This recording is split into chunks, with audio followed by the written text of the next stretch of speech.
어쩌면 문화재가 없었다면 지금 여기에 매물은 없을지도 모릅니다. 복산 1구역 시작하겠습니다.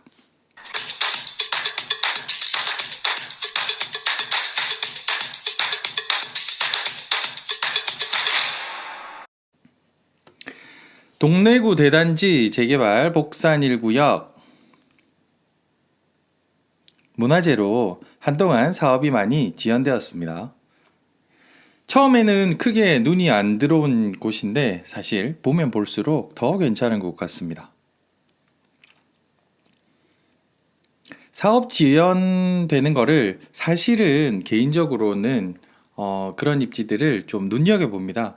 왜냐면 그 전에 그 밀락동 센텀폴에도 죄송합니다. 밀락동 센텀폴에도 그 착공 굴파다가 뭐 도자기가 나와가지고 지연된 적이 있고, 그 광안 쌍용예가 같은 경우도 시공사 뭐 이런저런 채무 관련 부분에서 지연된 적이 있는데, 결국은 그런 괜찮은 입지들의 곳들은 그래도 다 가더라고요. 그래서 사업 지연이 됐다는 거는 원조합원은 조금 시간이 더 길어져서 불편할 수도 있지만, 후발로 또 생각하시는 분들은 이때가 타이밍이 될 수도 있습니다.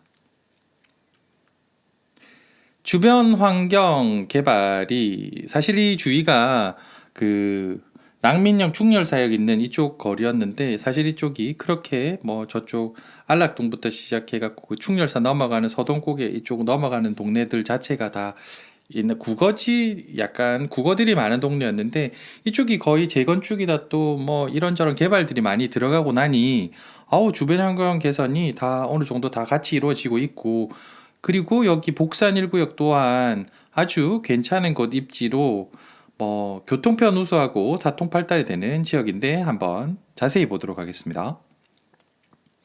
구역 40만 5,465 스퀘어미터입니다. 그래서 거의 뭐 단지 중에서는 거의 다 제일 크지 않을까 싶고, 그리고 대단지 5,122세대 5,000세대입니다. 여기는요.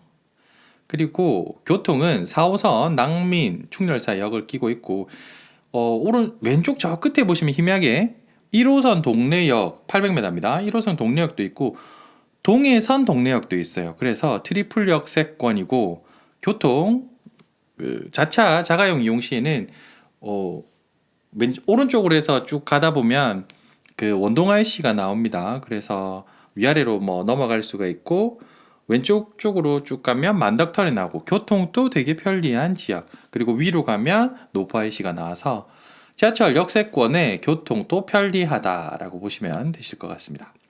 학군, 초푸마, 그리고 전통적으로 부산의 파락구이라고 하는 동네 학군을 가지고 있습니다.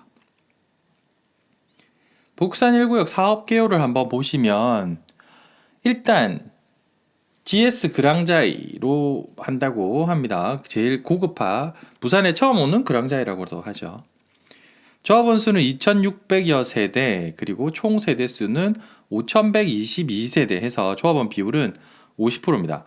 워낙 이게 넓다 보니까, 땅이 넓고 세대 수가 많다 보니까 뭐 사업성 이런 것들은 충분히 가능할 것 같고, 그리고 규모는 45개층, 동수는 70개 동. 어마어마하다. 그리고 사업 단계는 지금 조합 설립 인가를 끝내고 사업 시행 인가 준비를 하고 있으며, 2021년 3월 12일 다음 달에 경관 심의 예정에 있습니다.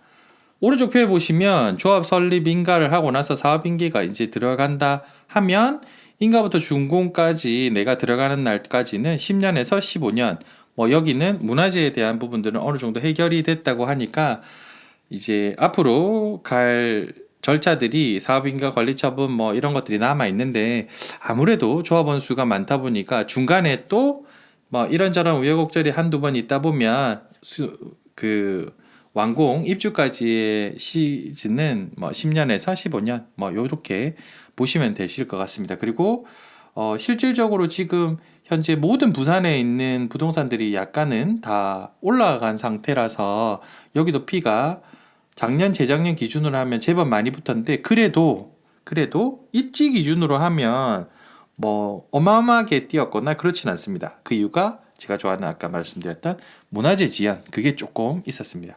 이제 그것들이 다 해결되고 사업 인가가 진행되고 나서 관리 처분까지 간다 하면 어느샌가 보면 그렇게 많이 올랐어? 라는 말이 다시금 나올 것 같습니다. 자, 다시 한번 보시면 동래구의 대단지 재개발 복산 1구역 그 구역도 구역이고 단지도 크고 교통도 좋고 학군도 좋고 크게 나무랄 데가 없는 곳 같습니다. 그래서 저도 이렇게 사실은 입지 분석이라 해서 올리다 보면 올리는 것마다 눈이 가요. 올리는 것마다 와 이래 사고 싶노? 돈은 없고 명의도 없는데 욕심이 납니다. 딴 걸 팔아서 살까 막 이런 것도 생각이 들고요. 하지만 내게 아닌 것은 내게 아닌 거고 또 기회가 있으면 잡고 싶을 만큼 좋은 것 같습니다.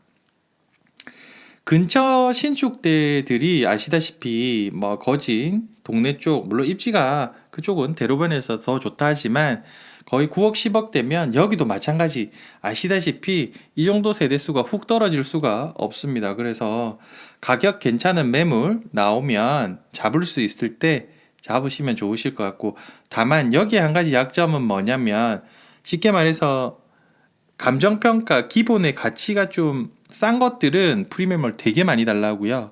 덩어리가 좀 큰 것들은 프리미엄이 싸요. 그래서 이쪽 지역 원하시는 분들 있으시면 한번 연락 주시면 상담해서 이왕이면 돈이 어느 정도 있고 내가 입주를 할 거다 하면 조금 감평가 큰 거를 프리미엄 조금 적게 해서 들어가는 게 낫고 금액대가 조금 작으신 분들은 사실은 작다 해도 여기 구역들 자체가 이제 너무 많이 이게 섣불리 진행할 수 없는 금액대들이라 그거는 조금 조심을 해야 되지 않을까. 아무튼 혼자서 생각하지 마시고 여기 복산 1구역이 좋냐 안 좋냐 물으면 좋다 들어가지만 예를 들어 비용 가지고 어떤 게 최선이나 하면 여러 가지 경우의 수가 나오기 때문에 주변에 그런 뭐라 해야 되나 전문가나 주변에 여러 자문을 구해 가지고 선택을 하시면 더 좋으실 것 같습니다.